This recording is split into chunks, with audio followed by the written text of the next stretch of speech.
Hi, welcome to Blockbuster Tips. My name is Nicholas Acosta. You can follow my channel, Unrendered Media, by following the link below.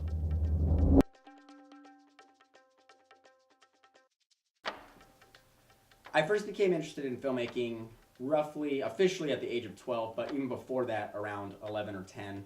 And even way before that, just in general because I loved movies so much. I used to want to be an inventor or a scientist. I liked science fiction movies, and everything I wanted to invent was coming from movies. Everything from Doc Brown's Time Machine to Rick Moranis' Shrinking Machine. Everything. I mean, it was all about just making cool things. But then I found out that I suck at science and math, and I found out that it was not about that. I wanted to create cool worlds and stories.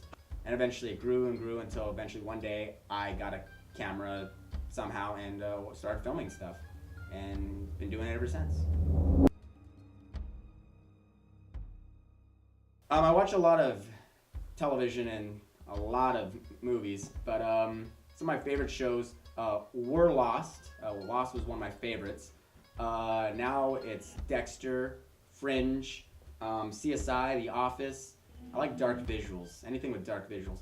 Movie-wise, the list is, expansive. Everything from Transformers to Star Trek to Harry Potter. I mean, anything that just grabs my interest and looks like a good fun time in the theater, I'll go see.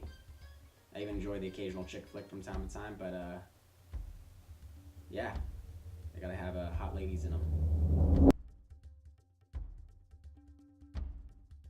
In regards to camera, I officially don't own a camera. Never have really. I've made over hundreds of films, yet never really owned a camera at all. I borrow a lot from friends and rent here and there. The camera I'm shooting on right now is a buddy of mine's, Sergio Bernal. You should check out his channel at Out of Tune Productions. But the cameras I do use a lot are mainly the HVX200, which again I'm shooting on with right now, and I shoot a lot of my projects on it. I've shot with a 7D a few times. It's a love-hate with that thing. I like it, but still some problems with it, but as long as you know how to work with it, it's a pretty decent camera. I've worked with the Red and the Canon XL2, which is an okay camera, but the HVX200, Panasonic HVX200 is the camera of choice I like to use because it can give you a really slick look if you just know how to work it out.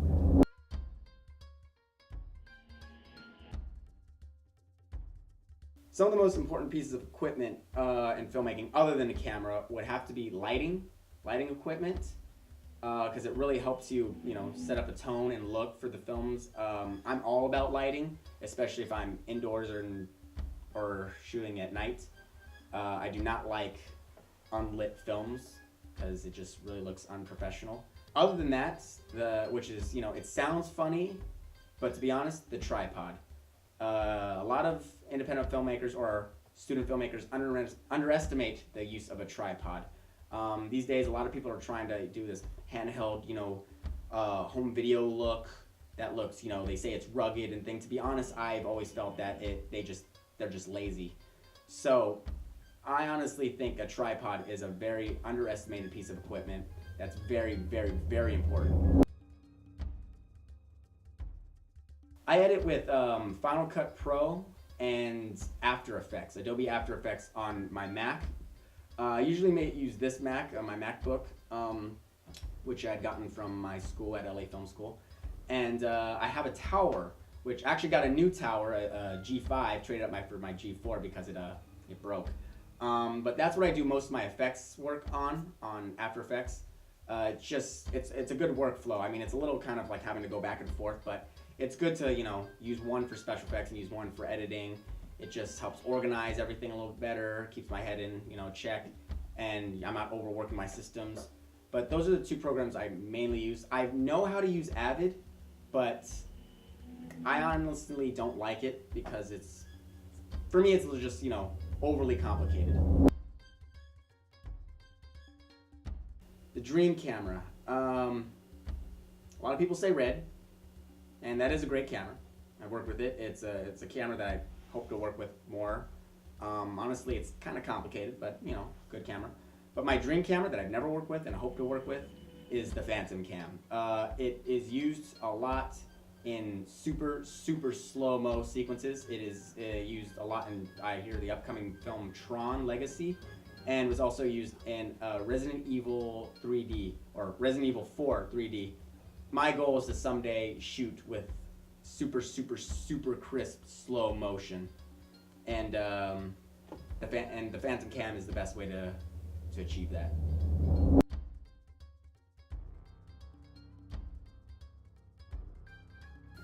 The most important thing to be considered when making a film is, number one, have fun. If you're doing it and you're just having a terrible time and hating everything and just treating it like, a job, then what's the point? I'm in this industry and in this profession and in this just career choice and interest because it interests me.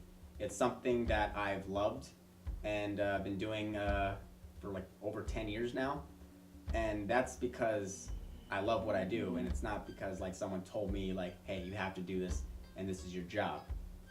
Getting paid for it is great, but to be honest, I would make movies for free if the economy allowed it, but unfortunately that's not the case. Number two is, whatever your project be, make sure it's entertaining.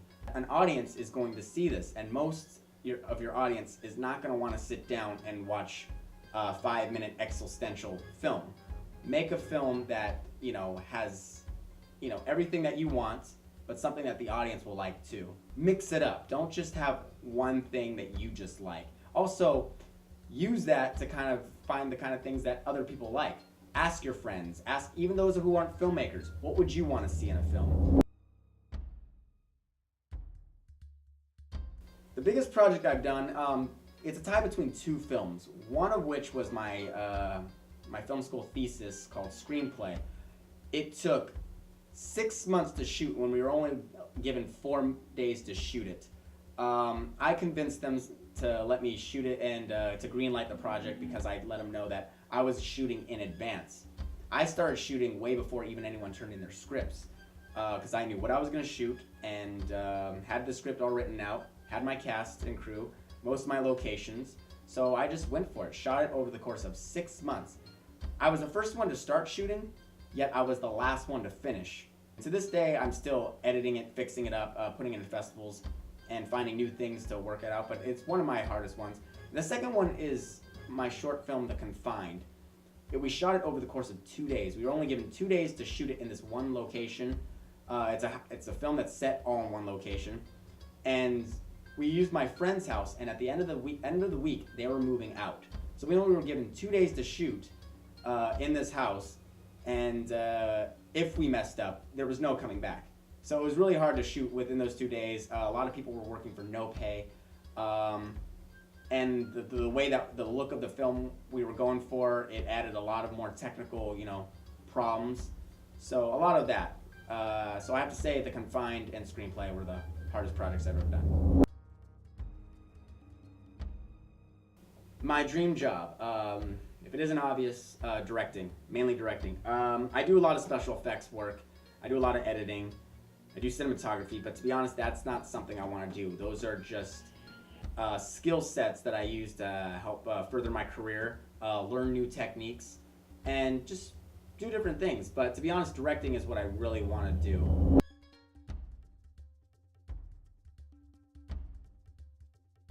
Last bit of advice I have for young and aspiring filmmakers is make movies. Just straight up.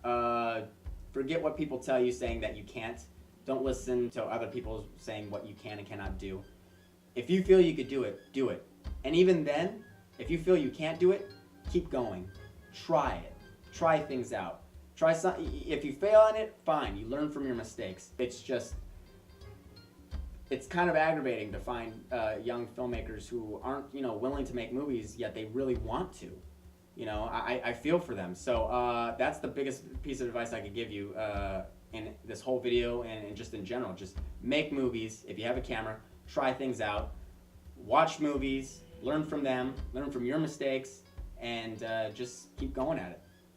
And other than that, I'm Nicholas Acosta from Unrendered Media, and you just watched Blockbuster Tips. Have fun. Real quick, guys, this is Sam Puefa. He helps me shoot the video. You're not actually filming this. Yes, right? I am. So check it out. This guy right here. He's Check a out cool guy. Unrendered Media on Unrendered Media channel at YouTube.com. That guy there, that guy right there. You know who you are. Yeah.